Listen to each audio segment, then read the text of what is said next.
Greetings, and welcome back to the MCOC Encyclopedia. Who is the best champion in the game? A question that is often debated between players of any level. Hercules is often chosen, given his ability to do basically everything. Some people choose Ghost or Kitty, as they can also cover a lot of ground. Maybe Dr. Doom. His fight control is excellent once you can get the Doom cycle going, and his damage output is also amazing.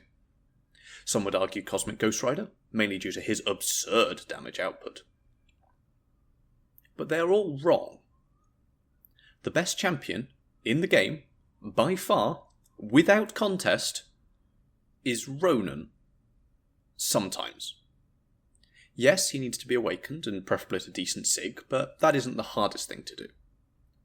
What makes Ronan the best is his ability to completely turn off his opponents. Sometimes. Give them enough buffs, and one special one ends the fight. They are stunned for so long that you have more than enough time to get back to the special one and repeat the cycle.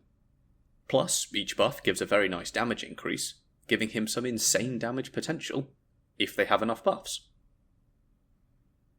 But Ronan is usually placed as a mid-champion, around B tier or equivalent. Ronan, like many champions, is a specialist. He is amazing. Sometimes. If only we had a tier list that gave this information. Which champions are best, but also how often they can be their best. Presenting my best effort at that. The OG system, a name that you'll understand in a bit. Standard tier list disclaimers. This is my opinion.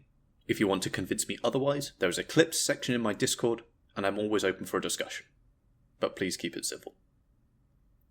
This is my tier list showing how good a champion is, and how often they can be that good.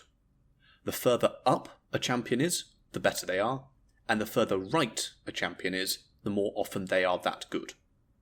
Within the boxes, champions are simply ordered alphabetically. This tier list does include awakened abilities and their own pre-fights, but does not include synergies, and nodes can completely change things.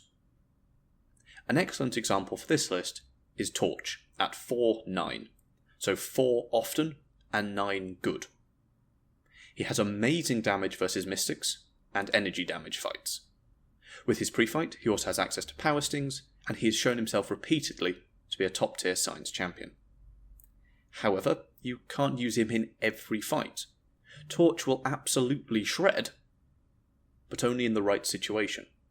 Hence, a high rank of 9, but how often he can be used is only a 4. If you're struggling to remember which way round the numbers go, remember that it is the OG system.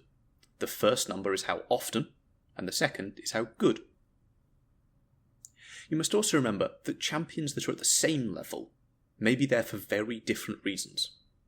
For example, Nick Fury and Cosmic Ghost Rider both get 7-9, 7 often and 9 good. CGR has massive damage potential, power and buff control with his damnation, as well as plenty of buffs and debuffs. He gets a 7 for how often though, given that he likes to sit in certain rotations that are easily disrupted. He relies on those buffs and armor breaks, and needs to throw his specials to get that damage. A Cosmic Ghost Rider without specials is a bit sad.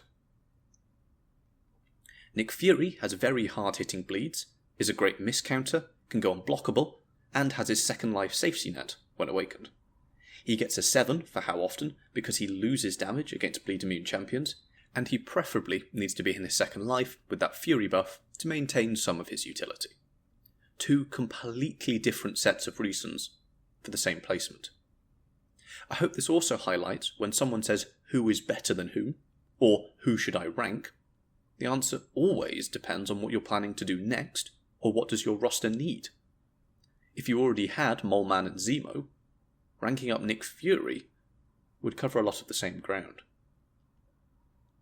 What I haven't included here are some extreme places.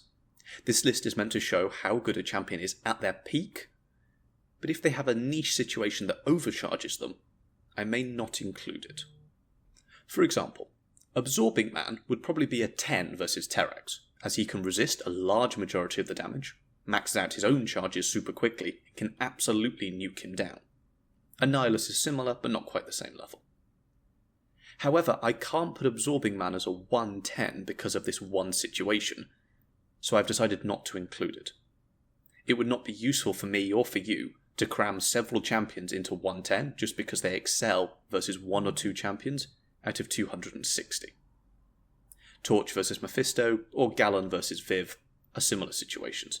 The champion is overcharged because of some interaction, but this is not indicative of their normal efficacy. Do remember that all of this can change instantly depending on the nodes in play.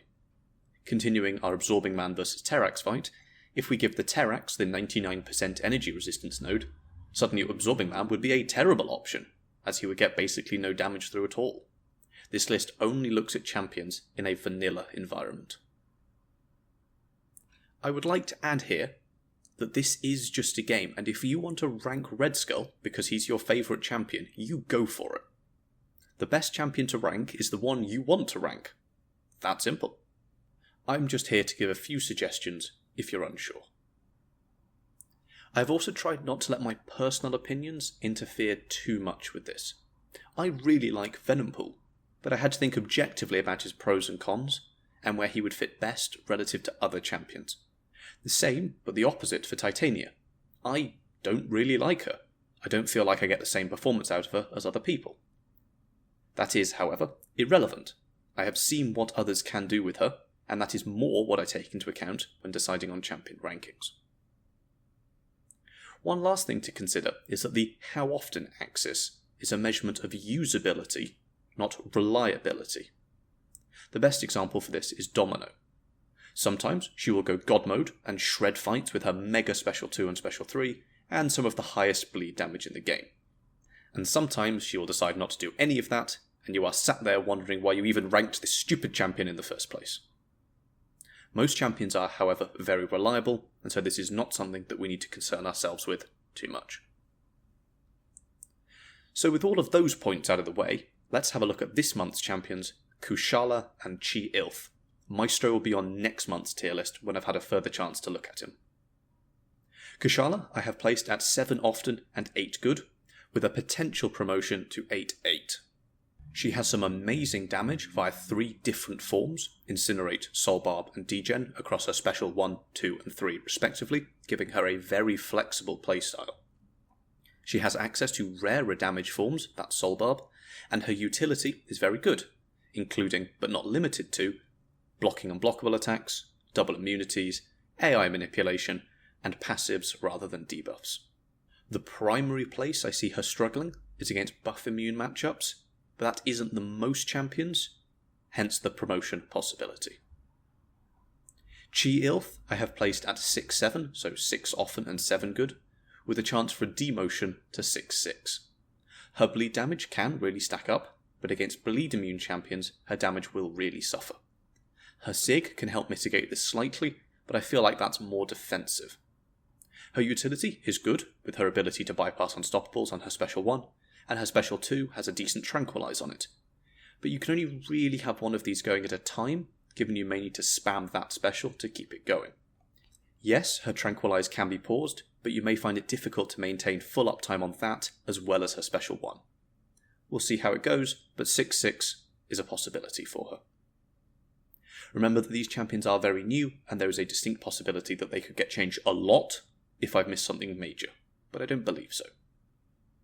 In the description and the pinned comment, I will include a link to a Google spreadsheet that has all of the numbers for every champion on, as well as additional information surrounding them, including how much they like their Sig, and if things would be majorly different with synergies, horseman, skill level, so on. The sort of things you see on a standard tier list that I can't quite include in this picture format. This is the main list, but I will also do 6 subsequent videos where I go through each class and cover every single champion in the game, at the time of recording, give my thoughts, however brief, on them, and see where they fit overall. I will try and update this list every month with the newest champions as they are released, but I can't guarantee this. That is a commitment that I can't 100% say that I'll always be able to stick to, but I would like to. Let's see how we sort of go for now. An important thing to note though is that champions will move. Content comes out, gets changed, champions get buffed, and so on, and given that this is a brand new format of list, things are still very much in flux. You could make a very convincing argument for a lot of champions to be moved one square up, down, left, or right. Again, this is just my opinion. I have played this game for a long time, and this list was reviewed by some of the top players in the game. It is a new format, and I do expect things to change. I have tried to be as objective as possible, and to not let my personal biases affect placements. Coming up soon, we've got 6.2.5, Shuri on defense, 6.2.6, and I will try and cover the new EQ bosses, hopefully on the day they come out, so look out for that as well. For your say in future videos, personal help, or if you just want to shout at me about this tier list, I have a Discord server linked below. I'm always hanging around there if you need me. Thank you, and I will see you next time.